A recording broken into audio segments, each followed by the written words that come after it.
하나님, 이 시간 주의 백성들이 함께 주의 말씀을 나눕니다. 이제 우리의 마음과 정성과 예물과 회개와 우리의 자신과 우리 모든 것을 주께 드렸고, 이제 주의 백성들이 주의 말씀을 듣는 시간이오니 이 시간 주여 함께하여 주시옵소서. 예수님의 이름으로 기도했습니다. 오늘 저희가 함께 나눌 말씀은 누가복음 15장입니다. 신약 성경 세 번째 성경이고요. 페이지로는 신약 성경 121페이지에는 누가복음 15장 11절부터 32절까지 말씀을 함께 교독합니다. 누가복음 15장 11절부터 32절입니다. 제가 먼저 읽겠습니다. 또 이르시되 어떤 사람에게 두 아들이 있는데 둘째가 아버지에게 말하되 아버지여 사는 데서 내게 돌아온 그리스도를 내게 주소서 하시니라. 아버지가 그 살림을 각각 나눠주더니 그 후 며칠이 안 되어 둘째 아들이 재물을 다 모아가지고 먼 나라에 가 거기서 허랑방탕하여 그 재산을 낭비하더니 다 없애면 그 나라에 꽤 흉년이 들어 그가 비로소 궁핍한지라. 가서 그 나라 백성 중 한 사람에게 붙여 사니 그가 그를 들러 보내어 돼지를 치게 하였는데 그가 돼지 먹는 주염을 메고 배를 채우고자 하되 주는 자가 없는지라. 이에 스스로 돌이켜 이르되 내 아버지에게는 양식이 풍족한 형꾼이 얼마나 많다. 나는 여기서 주려 죽는구나. 내가 일어나 아버지께 가서 이르기를 아버지여 하늘과 아버지께 죄를 지었사오니 지금부터는 아버지의 아들이라 일컬음을 감당하지 못하겠나이다. 나를 품꾼의 하나로 보소서 하리라 하고 이에 일어나서 아버지께로 돌아가니라. 아직도 돌아가는데 아버지가 그를 보고 시름이 여겨 달려가 오라고 이를 하시니 아들이 이르되 아버지 내가 하늘과 아버지께 죄를 지었사오니 지금부터는 아버지의 아들이라 일컬음을 감당하지 못하겠나이다 하나 아버지는 종들에게 이르되 제일 좋은 옷을 내어다가 입히고 손에 바가지를 끼우고 발에 신으시니라. 그리고 살찐 송아지를 끌어다가 잡으라. 우리가 먹고 즐기자. 이 나의 아들은 죽었다가 다시 살아났으며 내가 잃었다가 다시 얻었노라 하니 그들이 즐거워하더라. 마다들은 밭에 있다가 돌아와 집에 가까이 왔을 때에 풍악과 춤추는 소리를 듣고 한쪽을 불러 이 무슨 일인가 물으되 대답하되 당신의 동생이 돌아왔음에 당신의 아버지가 건강한 그를 다시 맞아들이게 됨으로 인하여 살찐 송아지를 잡았나이다 하니 저가 너의 들어가고자 하지 아니하거늘 아버지가 나와서 보내되 아버지께 대답하여 이르되 내가 여러 해 아버지를 섬겨 명을 어김이 없거늘 내게는 염소 새끼라도 주어 나와 내 벗으로 즐기게 하신 일이 없다니 아버지의 살림을 창녀들과 함께 섬기러 이 아들이 돌아오니 이를 위하여 살찐 송아지를 잡으셨나이다. 아버지가 이르되 예 너는 항상 나와 함께 있으니 내 것이 다 네 것이로되 이 내 동생은 죽었다가 살아났으며 내가 잃었다가 얻기로 우리가 즐거워하고 기뻐하는 것이 나타나라. 아멘. 저는 오늘 본문 말씀을 통해서 아들의 삶과 탕자의 삶이라고 하는 제목으로 말씀을 함께 나눕니다. 시작하면서 저는 제가 직접 옆에서 직접 목격한 슬픈 이야기 하나를 이야기하면서 시작하겠습니다. 저희 섬에 한 여인이 있습니다. 저희 어머니 정도 나이 되셨고 지금 아마 정상적으로 살아계셨으면 한 80세 정도 되셨을 것입니다. 제가 초등학교 때 그분이 남편분을 여의게 됐어요. 그리고 나서 이제 자녀들과 열심히 살아가고 있는 과정 속에 그분의 자녀 중에 아들 중에 한 명이 제 친구기도 합니다. 그 친구가 산업 현장에서 이렇게 일을 하면서 비 오는 날 용접을 하다가 그 감전이 되어버렸어요. 쏙 흘러먹은 거죠. 그래서 그 사고로 인해서 몇 해 가지 못하고 아들이 죽었습니다. 그 아들이 죽고 나자, 둘째 아들이 죽고 나자 그 큰아들은 핸디캡이 있는 약간 그 장애가 좀 있었는데요.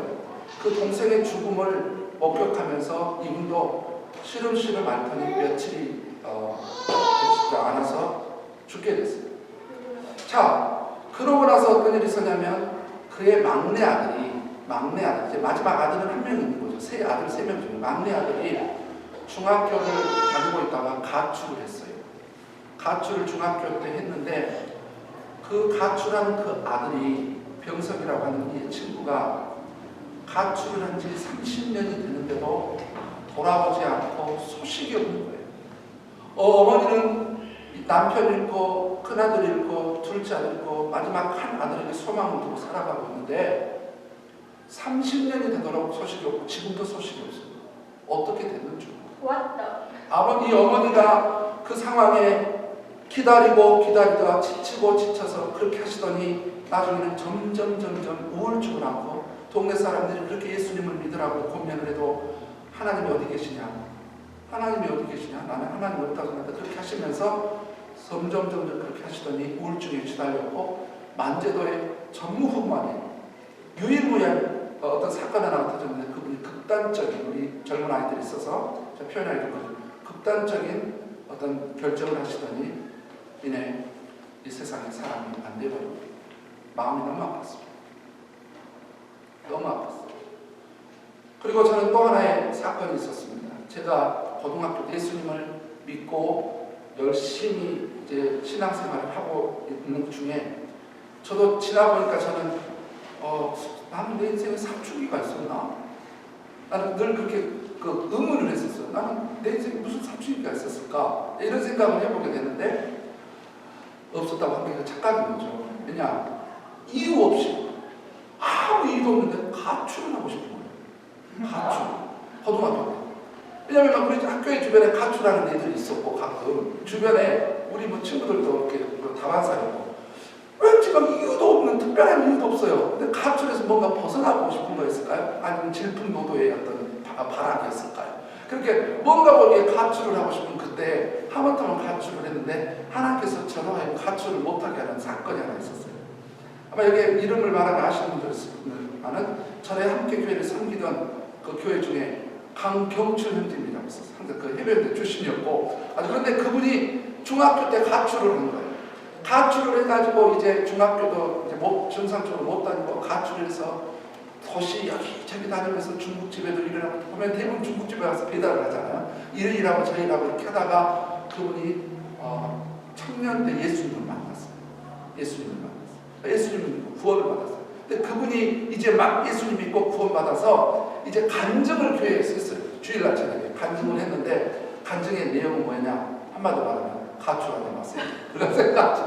본인이 가출하고 살았더니 얼마나 힘들게 어렵게 살았는지 그래서 가출하지 말라고. 그때 저는 딱 그때 하나님이 이분을 통해서 나한테 가출 못 그래서 가출이라고 하는 이야기를 이게 딱 접었고 그때 이후에 저의 생애에서는 가출이라는 것은 아직까지 없습니다. 하나님께서 저를 위해서 아마 그렇게 그것 또한 단중을 듣게 하셨다 생각합니다.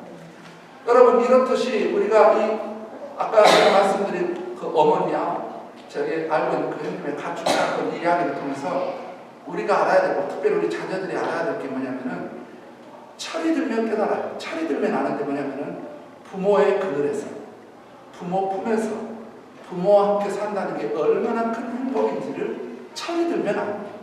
철이 들면. 그런데 나는 뭔가 부모님하고 안 맞는 것 같고 부모님에게서 벗어나고 싶고 아이고 엄마 아빠랑 이렇게 안 살고 그런 마음을 갖고 있는 자체가 뭐냐면은 어리다. 철이 없다. 철이 드는 순간에 부모의 그늘이 얼마나 아름답고 좋았는지를 알게 되는 것이죠. 오늘 본문이 그 부분을 정확하게 또 이야기해주고 있는 부분이기도 합니다. 여러분 오늘 우리가 본문을 충분하게 이해하기 위해서는 지금 예수님께서 지금 1차적으로는 이스라엘 백성들에게 예수님 당시의 분들에게 설교를 하고 있고 그 다음에 2차적으로는 뭐냐면은 우리에게 현대를 살아가고 있는 우리에게 말씀을 통해서 이야기를 하고 있잖아요. 근데 우리는 이 사건을 이야기식으로 이런 일이 있었나 보다라고 듣잖아요. 주님의 말씀을. 그런데 이스라엘 사람들이 이 말씀을 들을 때는 다릅니다. 이 다가오는 게 달라요. 제 친구 목사가 있는데 그 친구 목사가 미국에서 이제 박사 학위를 받았습니다. 근데 박사학위를 받았는데 그분이 어느 날 이야기를 하다가 저한테 형님이라고 해요. 형님. 우리가 신학교에서 교수님들한테 구약을 배우고 그러잖아요. 그런데 자기가 그 신학교에서 공부를 하다 보니까 유대인이 교수가 구약을 가르치니까 차원이 다르더라는 거예요. 이 말이 맞잖아요. 왜냐하면 진짜 이스라엘 사람들이, 유대인들이 구약 성경을 가르치니까 한국 분들이 연구해보고 가르친 것보다 그분들은 삶이었잖아요. 이게 하나님 삶. 그러니까 그분들이 구약의 삶의 주인공들이었기 때문에 그들이 말씀을 또 그분이 가르쳤던 부분이 뭐냐면 아론, 대제사장 아론 있잖아요. 아론의 143대 후손이래요. 그 교수님이. 그러니까는 그 집안 대대로 그 구약 이걸 알고 있는 교수하고 한국분이 구약을 연구해 박사하고 다르더라. 그런데 오늘 말씀도 마찬가지거든요. 오늘 우리가 이것을 탕자 이야기 우리는 이렇게 듣잖아요. 그런데 예수님께서 말씀을 하셨을 때 이때 당시 이스라엘 백성은 이 말씀이 들려오는 농도가 우리하고는 차원이 다릅니다. 왜 그러냐면 이들은 선 경험을 했거든요. 선 지식이 있습니다. 어떤 지식이 있냐면 이들에게는 과거 이스라엘 역사 가운데 자기들이 하나님을 떠나서 살아본 적이 있잖아요. 하나님을 잘 믿었을 때 하나님이 주셨던 은혜가 있었고, 그 다음에 하나님 우리는 당신을 안 섬길래요. 우리는 당신이 필요 없어요. 우리는 우리 신을 섬길 거예요. 하나님을 떠났잖아요. 근데 하나님을 떠났을 때 이스라엘 백성들이 얼마나 비참한 삶을 살았는지를 그들은 알아요. 그리고 다시 돌아왔을 때 하나님께서 얼마나 큰 은혜를 다시 베풀어줬고 회복이 됐는지를 그것을 알고 있는 사람들에게 지금 이 말씀을 하고 있는 거거든요. 오늘 말씀을 여러분이 이해하려면 이게 아버지 입장에서 보면은 사랑이지만 저는 오늘 이 말씀을 아버지 입장이 아니라 탕자 입장, 둘째 아들 입장에서 이 말씀을 적용해보고 우리가 교훈을 받으려고 하는 것입니다. 자, 대부분 정상적인 우리 사람들이라면 인생이 인생을 살아가고 나이가 좀 먹어가면서 이런 질문을 하게 되죠. 뭐냐면 인간은 누구인가? 그리고 인간은 어떤 존재인가? 조금만 더 성장하면 이런 고민을 시작하게 됩니다. 자, 두 번째는 이런 고민을 하죠. 인간의 인간됨의 의미가 뭘까? 인간이라고 하는 것은 뭘까? 인간에게 참된 의미 있는 삶이 뭘까? 인간이라고 하는 존재는 도대체 뭐고, 의미 있는 삶이 뭐고, 인간이라고 하는 자체가 누군가? 이런 의문들을 갖게 되잖아요. 또한 철학적 질문을 또 하게 되죠. 인간은 어디서 참 만족과 행복을 찾는가? 여러분, 게임을 좀 보거나 미디어를 하거나 우리 삶의 현장에서 아무리 바쁘더라도 우리가 가끔은 한 번 정도는 정말 우리가 앉아서 이 고민을 할 수밖에 없고 또 하게 되잖아요. 그리고 또 해보시기 바랍니다. 인간은 어디서 참 행복과 만족을 얻게 되는가? 또한 이런 질문도 하죠. 인간에게 있어서 하나님은 어떤 존재인가? 과연 인간이 하나님하고 어떤 릴레이션십입니까? 우리는 인간은 하나님을 떠나서 정말 살 수 없는 건가? 아니면 떠나서도 살아갈 수 있는 건가? 이런 고차원적인 철학적 사고를 하게 되는 것이죠. 근데 오늘 본문이 바로 우리에게 그 해답을 해주고 있습니다. 오늘 본문을 이해하려면 여러분 이렇게 이해하시면 됩니다. 아버지는 하나님이고, 그 다음에 둘째 아들은 우리 인간이고, 좀 더 구체적으로 하면 내 자신이라고 생각하시면 됩니다. 아버지는 하나님으로, 그 다음에 둘째 아들이 인간, 그리고 우리 자신으로 생각해보면 오늘 말씀을 좀 더 이해하면서 인간이 어떤 존재고 이 인간이 가지고 있는 근본적이고 본질적인 철학적 질문에 대해서 분명한 해답을 주고 있는 것입니다. 여러분 너무나 오늘 본문 말씀 잘 아는 내용이시잖아요.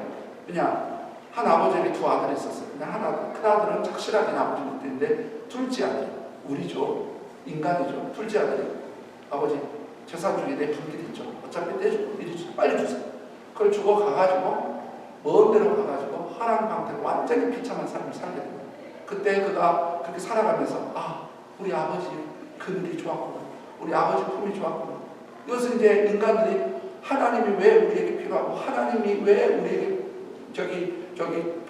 필요한 분이신가에 대해서 이제 이것을 인간이 인식하게 되는 것과 같은 것이죠. 그래서 그가 깨달았어요. 우리 아버지한테 가면 거기 세상에 얼마나 좋은 게 많은가. 그래서 우리 아버지한테 가야 되겠지? 갈 거야.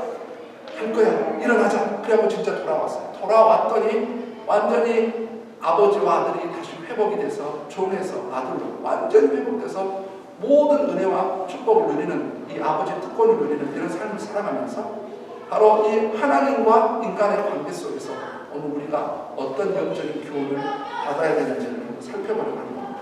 저는 오늘 이 말씀에서 아들의 세 가지 측면을 한번 보겠습니다. 뭐냐면은 아버지와 함께 있었던 아들, 그 다음에 아버지를 떠난 아들, 그 다음에 아버지께 다시 돌아온 아들, 이 입장에서 한번 말씀을 보려고 합니다. 11절과 12절에서는 아버지와 함께 있었던 아들이죠. 그런데 이 아들에게는 어떤 아버지가 있었는지 보세요. 아버지를 알아야 됩니다. 아버지. 이 아들에게 있어서 이 아버지는 어떤 분인지 우리 말씀을 통해서 한번 가봅니다. 첫 번째 11절을 보면 뭐냐면은 자식들, 인간을, 여기서 자식들은 인간이죠. 우리 모든 인간, 우리 자신이라고 봐도 되고 모든, 총체적으로는 모든 인간들. 이 하나님에게는 이러한 자식들이 있어요. 자식들이 있는데 꼭 둘째와 같은 우리가 있다는 말이죠. 인간이 있다는 말이죠. 12절 아들이 있어요. 많은 인간의 영혼들을 이렇게 하나님이 창조하실 때 많은 인간을 이렇게 보고 계시죠. 자, 그런데 12절을 보면 어떻게 되냐면 이렇게 되어 있어요.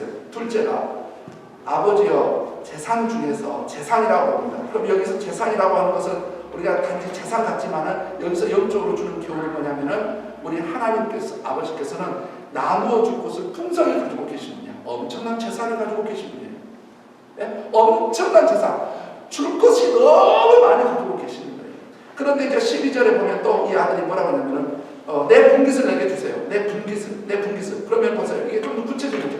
아버지에게는 엄청난 재산이 있어요. 하나님 아버지에게는. 그럼 내 분깃을 주세요라고 했을 때는 가지고 있는데 특별한 어떤 개개인, 우리 인간, 개개인들에게 하나님께서 각 사람의 분량에 맞춰서 너무나 줄 것을 다 계획하고 계시고 줄 것을 가지고 계셔요.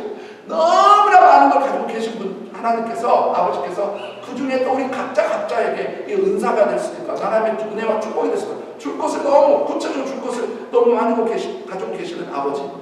이 아버지는 어떤 분인지 아세요? 17절을 봤더니 품꾼이 얼마나 많은가. 품꾼. 여기서 품꾼이 만나는 것은 종이라는 거잖아요. 종이 많이 있어요. 종이. 그러면 이 아버지가 어떤 분이냐면 주인이거든요. 주인. 그러니까 여러 의미로도 볼 수 있지만 품꾼이 많이 있다라고 하는 것은 이분이 주인이에요. 그러니까 종을 많이 거느리고 있었다. 그럼 우리 이 아버지가 어떤 분이 아버지냐면은 주인으로서 존재하고 계시는 아버지죠. 주인으로서. 그 다음에 20절을 보세요. 뭐라고 되어 있냐면은 이에 일어나서 아버지께로 돌아가니라. 아직도 거리가 먼데 아버지가 그를 보고 있었어요. 이 아버지는 어떤 아버지냐면은 자식이 나갔으니까 아이고 니스 한번 고생해봐라. 생고생해라. 네가 한번 세상이 얼마나 무서운지 세상에 가서 배워봐야 돼. 너는 거기 가서 그냥 고생 좀 해봐라. 이렇게 하는 아버지가 아니라 지금 아버지가 보고 그랬잖아요. 이 아버지는 어떤 아버지냐면은 밖에서 매일 우리 아들 언제 오나 하고 기다려. 여기 이 아버지는 어떤 아버지냐면은 우리를 위해서 항상 오래 인내하면서 기다리고 있는 아버지죠. 여러분, 제가 이 부분에 있어서 제가 청소년 때 들었던 어떤 예화 가운데 너무 감동이 된 이야기가 생각이 나는 거예요. 어떤 일이냐면 실제 있었던 일인데 어떤 아들이 죄를 지어가지고 감옥에 갔어요. 근데 아버지에게 그렇게 못된 짓을 했던 아들이 있었어요. 그래서 이제 감옥 생활을 하게 됐고 수감 생활을 하고 이제 나올 때쯤 되니까 이 아들이 편지를 씁니다. 아버지에게. 뭐냐면은 아버지 내가 얼마나 나쁘고 큰 죄를 졌는지 너무나 잘 압니다. 그래서 제가 뭐 감옥에서 이런 고생을 했고요. 근데 아버지 이제는 제가 좀 철이 들어서 제 잘못을 뉘우치고 아버지께 돌아가려고 하는데 아버지께서 저를 용서해 주시면 가겠습니다. 그래서 아버지께서 저를 용서해 주시면 용서했다는 증표로 우리 집이 그 기찻길 옆이잖아요. 그 기찻길 옆에 큰 나무가 하나 있잖아요. 거기다가 하얀 손수건을 하나 걸어놓으세요. 그럼 제가 기차를 타고 가다가 하얀 손수건이 있으면 아버지가 저를 용서한 줄 알고 제가 다음 역에 내려서 아버지께로 가겠습니다. 편지를 썼어요. 그리고 그날이 됐습니다. 그리고 나서 이제 기차를 타고 싹 가는데 나무에 하얀 손수건이 없는 거예요. 왜? 왜 없을까요? 좀 들어보세요. 없는 거예요. 거기 하얀 손수건이 없는데 뭐가 있냐면 그 큰 나무에 온갖 하얀 천으로 다 아버지가 쌓는 거예요. 와우! 왜 그러냐? 우리 아들이 혹시 작은 손수건을, 하얀 손수건을 못 볼까? 만약에 바람이 떨어질 수도 있고 못 보면 어떻게 하나 해서 아버지가 잘 보이도록 하얀 천으로 그냥 남겨놨어요. 아버지의 마음. 그래서 그 아들은 아버지를 갖고 다시 아버지 아들로서 부자간에 회복이 돼서 아주 건강하게 행복하게 살았다고 하는 실제입니다. 우리 아버지는 이 탕자에게 있어서 아버지는 누구였냐? 우리 자기를 위해서 항상 오랫동안 인내하며 기다리고 계신 아버지. 또 이 아버지는 어떤 분이냐? 20절을 보니까 이렇게 되어 있죠. 그를 보고 측은히 여겨 달려가 목을 안고 입을 맞추니 이렇게 됐어요. 자 보세요. 이 아들이 지금 오기 전에 무슨 직업을 가지고 있었냐면은 돼지를 치는 일을 했어요. 돼지. 그러면 여러분 이 사람이 정상적으로 목욕을 했겠어요? 네? 옷을 갖춰 입겠어요? 온갖 옷에서 더러운 냄새가 나고 몰골은 상상할 수 없어요. 이게 내 아들 맞나? 이게 내 아들인가 할 정도로 완전히 상하고 찢기고 더럽고 추하고 형편없는 사람입니다. 그럼에도 불구하고 이 아버지가 가서 허그를 하고 입을 맞추고 몸을 비비면서 돌아와서 이 아버지는 어떤 아버지입니까? 탕자의 아버지는 있는 모습 그대로 사랑해 주시는 아버지가 있지 않습니까? 22절을 보세요. 또 어떤 일이 벌어지고 있냐면 아버지는 종들에게 제일 좋은 옷을 가져와라. 그러죠. 제일 좋은 옷을 가져오고 그 다음에 뭐냐면 손에 가락지를 끼고 발에 신을 신겨라. 보니까 완전히 삶이 형편이 없네요. 그랬더니 가장 좋은 옷을 가져오라는 것은 성경적으로 옷을 바꿔 입는다는 것은 신분이 바뀌어진 거죠. 신분이 바뀌어진 겁니다. 그 다음에 가락지를 낀 것은 소유의 의미죠. 누구의 의미냐. 그 다음에 신을 바꾸라는 것은 원래 종들은 신을 안 신잖아요. 그런데 뭐냐면은 이 집에서 존귀한 사람들, 아들들은 신을 신거든요. 그러니까 이 아버지는 어떤 분이냐면은 가장 좋은 것을 주도록 그렇게 가치 있게 여기는 거예요. 그러니까 옷을 고대 근동대요. 그 옷 벗으세요. 옷 벗으세요. 그리고 이 옷을 입으세요. 딱 좋은 옷을 준 것은 뭐냐면은 내가 당신을 이렇게 가치 있게 여깁니다. 당신은 내게 이렇게 존귀한 존재입니다. 그런 의미예요. 그래서 옷을 바꿔줬어요. 그리고 완전히 은혜를 베푸셔서 다시 회복을 시켜주시는 아버지. 바로 이 아버지는 이런 아버지예요. 탕자의 아버지는 이런 아버지입니다. 23절을 보면 어떤 아버지가 그가 살찐 송아지를 끌어다가 잡으러 우리가 먹고 즐기자. 어떤 분입니까? 여러분 또 32절을 보면 뭐냐면은 내 동생 죽었다가 살아나서 내가 잃었다가 얻었기로 우리가 즐거워하고 기뻐하는 것이 맞다. 한마디로 말하면 이 아버지는 어떤 아버지냐면은 우리 이 아들을 보면서 너무나 기뻐하고 아들 자체를 기뻐하고 아들 자체를 좋아하고 아들 자체를 만족하는 이런 아버지. 이거 그냥 몰골이 상관, 너가 무슨 일을 했든 과거가 어쨌든 네가 나이가 지나가면 어떤 실수 상관없이 이렇게 아들 자체로서 기뻐하고 아들 자체로 만족하고 아들 자체를 좋아하는 이 아버지. 24절 32절은 더 큰 의미를 줍니다. 내 아들은 죽었다가 다시 살아났으면 내가 잃었다가 다시 얻었다. 다시 또 큰아들에게 이렇게 말합니다. 내 동생은 죽었다가 살아났으면 내가 잃었다가 얻었기로 이렇게 이야기합니다. 이게 무슨 의미입니까? 죽었다가 살았고 잃었다가 내가 다시 너무 행복해하는데 이 말은 뭐냐면은 이제 드디어 부자 간의 관계가 회복된 것을 볼 수 있습니다. 잃었던 것을 얻었고 죽었다가 살아났다.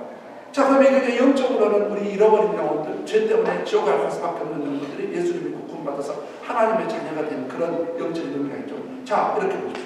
그러면 여러분들 한번 물어봅니다. 그리고 제 자신에게도 질문해 보고 싶어요. 우리는 이런 아버지가 계시는가? 우리에게서 일어나 여러분의 아버지는 이런 분이십니까? 우리 땅의 아버지, 곧 우리 아버지 되실 분도 있고 우리 아버지로 존재하고 계신 분들, 앞으로 아버지가 되실 분들, 이미 살아가고 있는 여러분들에게 이런 아버지가 계세요. 오늘 본문이 분명하게 이야기를 하고 있는데 이 아버지는 우리 하나님이십니다. 우리 하나님이 이런 아버지십니다. 우리 하나님. 본래 인간은 이렇게 경이로우신 하나님 품에서 아들처럼 아버지의 모든 특권을 누릴 수 있는 존재였고 아버지 안에 있었을 때 이렇게 진정한 행복과 그다음 진정한 만족을 누리는 원래 그런 존재였어요. 아버지의 그늘 안에서 이런 아버지 품에서 살아가는 것이 할 때 바로 인간은 진정한 행복과 의미가 바로 여기서 발견될 수 있는 존재였어요. 그런 존재였단 말이죠. 그런데 두 번째, 아버지를 떠난 아들. 13절부터 17절까지가 바로 그것을 알려주고 있습니다. 자, 특별히 13절에서는 뭐라고 말하고 있냐? 먼 나라에 가 거기서 이렇게 되어 있습니다. 자, 여기서 먼 나라로 갔다라고 하는 것을 사람들이 아마 여기 같으면 저 유럽으로 떠났다. 그러니까 뭐 지리학적으로 그렇게 볼 수 있겠죠. 그런데 이게 영적인 예수님이 말씀하는 게 그게 아니에요. 먼 나라로 떠났다는 것은 뭐겠습니까? 아버지를 떠났다라고 하는 거죠. 아버지를 떠났다. 이걸 영적으로 보면 뭡니까? 하나님을 떠난 인간의 모습입니다. 인간이 하나님을 떠나버린 겁니다. 자, 그러면 아버지를 떠난 인간의 모습을 한번 보십시오. 그리고 이 모습 속에서 우리는 우리 자신의 모습을 좀 보기를 원합니다. 13절을 봤더니 이렇게 됐습니다. 화랑방탕하다. 여러분, 아버지를 떠난 아들은 삶이 어떻게 되냐면 화랑방탕한 삶을 살 수밖에 없어요. 인간은 하나님을 떠나서 아들이, 이 둘째 아들이 아버지를 떠나기 때문에 화랑방탕한 삶을 살아요. 13절과 14절을 보면 또 이렇게 어떻게 되어 있냐? 예? 재산을 낭비하고 다 없애고 그랬습니다. 재산을 낭비하고 다 없애다. 이건 뭐냐면은 한마디로 모든 것을 다 잃어버린 거예요. 하나님을 떠나고 아버지를 떠난 아들, 하나님을 떠난 인간은 여러분 모든 것을 잃어버린 것과 똑같습니다. 사람들은 근데 그렇게 생각을 안 하는 것이죠. 그게 문제인 겁니다. 14절에는 뭐라고 되어 있냐면 이렇게 되어 있어요. 그가 비로소 궁핍한지라 이렇게 되어 있어요. 비로소 궁핍한지라. 또 뭐냐면은 흉년이 들었다. 14절 흉년이 들었다. 보세요. 이제 아버지를 떠난 삶이 뭐냐면은 인생의 흉년, 그리고 인생의 궁핍함. 하나님을 떠난 인간의 상태, 흉년, 궁핍함이죠. 아버지를 떠난 둘째 아들에게 있어서 다가오는 것은 흉년과 궁핍함이었어요. 그 다음에 15절을 보십시오. 더 기가 막힙니다. 가서 그 나라 백성 중 한 사람에게 붙어 사니 어떤 일이 벌어집니까? 원래는 존귀한 하나님의 아들과 딸로서 살 수 있었는데 하나님을 떠나니까 아들과 딸에서 뭘로 바뀝니까? 아들이 종으로 바뀝니다. 아들로서 특권을, 하나님의 특권을 누리고 살 수 있었는데 아들이 종이 되버린 거예요. 무엇인가의 종이 돼. 물질의 종이 될 수도 있고, 그 다음에 자기 인생의 종이 될 수도 있고, 어떤 율법의 종이 되버리는 경우도 있고, 그 다음에 어떤 삶의 우리 인생에 일어나는 여러 가지 수많은 것도 우리가 그걸 마치 종이 돼서 이거 없이는 꼼짝 못할 것 같은 어떤 그것에 대한 종으로 바뀌어버리는 우리의 삶의 이 안타까운 현실. 15절을 보니까는 어떻게 되면 더 기가 막힙니다. 15절에 그가 그를 들러보내어 돼지를 치게 하였는데, 돼지를 치게 했다. 여러분, 이때 당시에요, 유목 직장 중에, 직업 중에 유목인들 있잖아요. 목동하는 사람들이 가장 직업적으로 천하다고 여겼어요. 그런데 그것보다 더 천한 일이 뭔지 아세요? 돼지를 치는 일이었어요. 왜냐하면 돼지는 가장 가증스럽게 여기는 동물인데 그것을 치는 거예요. 그러니까 완전히 인생의 밑바닥으로, 완전히 바닥으로 완전 내려가서 가장 천한 사람이 돼요. 근데 사람들이 이것을 영적으로 이렇게 자기가 생각을 안 하는 거죠. 아직은 뭔가 살아있는 것 같고. 그러니까 15절에 16절을 보니까 이제 드디어 어떤 일이 벌어지냐. 16절을 보니까 배를 채우고자 하되 주는 자가 없는지라. 심지어 어떤 상태냐면 돼지들도 먹는 쥐염 열매도 못 먹는 상태. 아들이 이렇게 돼지라도 먹는, 돼지도 먹는, 가장 천한 것도 먹는 그것마저도 먹고 싶은데 주는 사람이 없어요. 완전히 문제. 한마디로 말하면 인생의 총체적 파산입니다. 뱅크럽이죠. 인생의 모든 것 파산이 되어버리는 거예요. 그래서 사람들은 아직은 자기가 목숨이 붙어있고 아직은 괜찮은 것 같으니까 그런 생각을 안 하는 거죠. 왜 이런 삶을 살게 되었을까? 왜 둘째 아들이 이런 삶을 살게 되었을까? 그 이유는 간단합니다. 아버지를 떠났기 때문입니다. 아버지를 떠났기 때문입니다. 아들의 가장 큰 실수이자 가장 큰 잘못은 아버지를 떠난 겁니다. 이 아버지를 떠난 거예요. 아버지 없이도, 즉 하나님 없이도, 하나님을 떠나서도 나는 잘 살 수 있다라고 하는 이 생각이 이 비극을 가져온 거예요. 둘째 아들에게 있어서 이거나 우리 인간이 나는 하나님 없이도, 하나님을 섬기지 않아도, 그분을 내 주인으로 모시지 않고 그분과 연합하지 않아도, 그분 안에서도 살지 않아도 나는 잘 살 수 있어요. 보세요, 잘 살아요. 조금만 지나갔어요. 인생 조금만 지나갔어요. 그런데 바로 이게 비극이라는 것이죠. 아버지를 떠난 삶의 모습에 대해서 여러분 우리에게 주는 교훈이 아주 분명합니다. 아버지를 떠나서 살아가는 인생의 삶의 모습이 둘째 아들의 모습과 똑같다. 하나님 보시기에 하나님을 떠난 사람들의 모습은 아버지를 떠나서 살아가고 있는 이 둘째 아들과 똑같은 평가. 나름대로 본인들은 잘 살고 있고 아무 어려움 없이 산다고 생각을 하고 있는데, 여러분 주님의 평가, 하나님의 눈, 하나님의 뷰, God's view, 하나님의 뷰는 바로 하나님을 떠나 살아가고 있는 인간의 이 모든 모습이 둘째 아들 모습과 똑같이 평가하고 있다는 사실이에요. 그런데 더 큰 비극, 더 안타까운 비극 하나가 있는데 그건 뭐냐면은 인간이 어쩌면 우리 자신이 하나님을 떠나 있는데 떠나 있는지도 모른다는 거예요. 이게 가장 큰 비극입니다. 인간이 하나님을 떠나왔는데 하나님을 떠나 살고 있는데 내가 하나님을 떠났다. 모르는 거예요. 둘째 아들이 자기 아버지를 떠난 이 자체가 비극이잖아요. 근데 인간이 사탄이 속여버리는 거예요. 사단이 하나님을 떠난 게 아니라고. 너는 잘 살 수 있다. 넌 세상에 가서 그럴싸하게 살 수 있다라고 해서 이렇게 하는 거예요. 이것 자체가 비극인 거죠. 이걸 깨닫지 못하는 거예요. 내가 아버지를 떠났네. 깨닫지 못하는 거예요. 그래서 18절을 보십시오. 그리고 21절을 보십시오. 뭐라 했습니까? 내가 하늘과 아버지께 죄를 지었습니다. 바로 그러면은 하나님을 이 떠난 것을 뭐를 볼 수 있냐면은 바로 뭘 보면서 알 수 있냐? 예수 그리스도를 믿고 구원받아서 하나님의 자녀가 되지 않는 사람들은 하나님을 떠나 있는 사람. 다시 말씀드립니다. 예수 그리스도를 믿고 구원받아서 하나님의 자녀가 안 된 사람들은 하나님을 떠나 있는, 아버지를 떠나 있는 둘째 아들과 똑같은 상태입니다. 마지막으로 세 번째 아들은 어떤 아들입니까? 아버지께로 돌아온 아들입니다. 아버지께로 돌아온 아들. 이제 17절과 21절에서 그리고 그 이후에도 계속 말씀이 나오는데 보십시오. 17절에서 이렇게 이야기합니다. 그가 이에 스스로 돌이키되 내 아버지에게는, 이에 스스로 돌이키되 내 아버지에게는.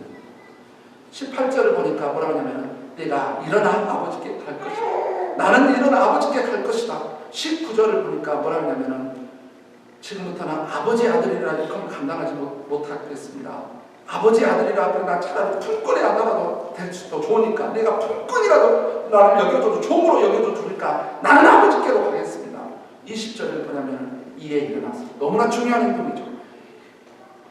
깨닫고 생각하고 깨닫고 다짐해서 끝나는 게 아니라 액션을 취한 거죠. 액션.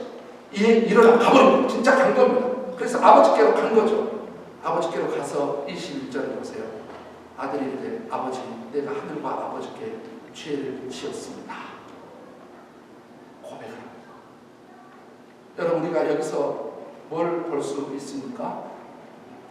칠흑같이 어둡게 영적으로 살아가고 있던 이 아들에게 한 줄기의 빛이 오고 있습니다. 그 어둠, 그 길고 긴 터널, 너무나 정말 깊고 깊은 이 늪과 같은 데서 빠져가고 있던 이 아들에게 한 가지 빛이 오고 있습니다. 한 가지 희망이 오고 있습니다. 그것은 뭐냐? 아버지입니다. 아버지. 매 구절마다 내 아버지께는 있지. 내 아버지한테 가면 내 아버지, 아버지 이름을 부르고 있고 아버지를 생각하고 있었다는 거예요. 우리 인간이 다시 인간의 본연의 모습으로 정말 하나님이 창조한 월 디자인으로 창조해서 정말 하나님 안에서 행복하고 진정한 의미 있는 삶을 살려면 아버지를 생각하고 아버지를 기억하고 아버지께 돌아와야 된다는 영적 교훈을 분명하게 주고 있는 것입니다. 아버지를 떠나 비참하게 살아가던 아들이 가장 잘한 것 하나, 그 다음에 할 수 있는 것 하나, 그 다음에 해야 될 것 하나는 뭐냐? 아버지께 돌아가는 것입니다. 아버지께 돌아가면 되는 거예요. 그 아버지가 계시니까 자신이 처한 상황, 문제들을 알고 자신이 해야 될 일들에 대해서 무엇인지를 알았던 아들이 자신의 문제를 해결받을 수 있는 유일한 방법은, 내 인생의 모든 문제를 해결받을 수 있는 유일한 방법은 아버지께 돌아가는 것이다. 아버지께. 그렇다면 죄인된 우리 인간들이 자신이 죄인임을 알고 그 다음에 자기가 얼마나 죄된 삶을 살고 있고 이 죄의 문제를 해결해서 주님이 주신 참된 행복과 기쁨을 맛보고 다시 회복하기 위해서는 여러분 딱 한 가지 방법밖에 없습니다. 아버지 되시는 하나님께 돌아오는 방법밖에 없는 것입니다. 16절 보세요. 이제 이에 스스로 돌이켜. 18절에서 내가 일어나 갈 것이다. 20절에도 이에 일어나서 아버지께 내가 돌아가리라. 그래서 그는 그렇게 했어요. 그리고 내가 아버지 하나님과 아버지께 죄를 지었습니다. 구체적으로 고백을 했습니다. 바로 둘째 아들의 회개처럼. 인간이 돌이켜서 회개하고 하나님께로 돌아오면 되는 것입니다. 되는 것입니다. 18절과 21절 보세요. 내가 하늘과 아버지께 죄를 졌습니다. 이렇게 구체적으로 입으로 고백합니다.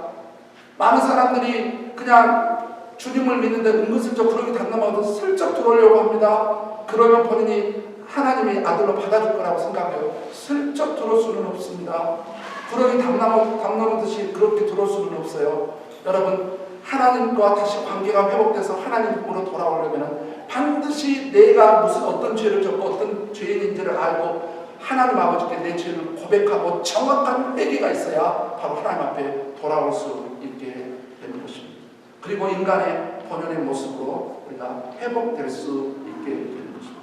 모든 것을 가지고 계시고 있는 모습 그대로 받아주시며 진정한 기쁨과 행복의 근원이 되시는 여러분 하나님께 하루속히 돌아와야 되지 않겠습니까? 결론을 냈습니다. 물고기가 물을 떠나서 살아가면 무슨 의미가 있겠습니까? 얼마나 살겠어요? 물고기가 물을 떠나면 파닥파닥 거리다가 얼마나 더 살겠어요? 그게 인생의 모습입니다.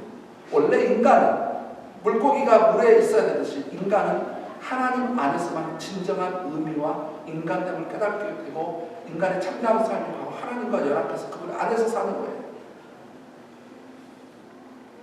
따라서 하나님의 형상대로 짐을 받았고 하나님께서 창조하신 인간은 하나님을 떠나서는 참된 인간의 본연의 삶을 발견할 수도 살아갈 수도 없는 것입니다. 인간은 하나님 안에서만 진정한 삶의 의미를 깨닫게 되는 것이죠.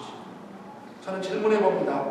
도대체 누가 하나님께서 인간을 창조하신 목적을 알 수 있을까요? 도대체 누가 하나님과 연합될 수 있을까요? 우리 아버지가.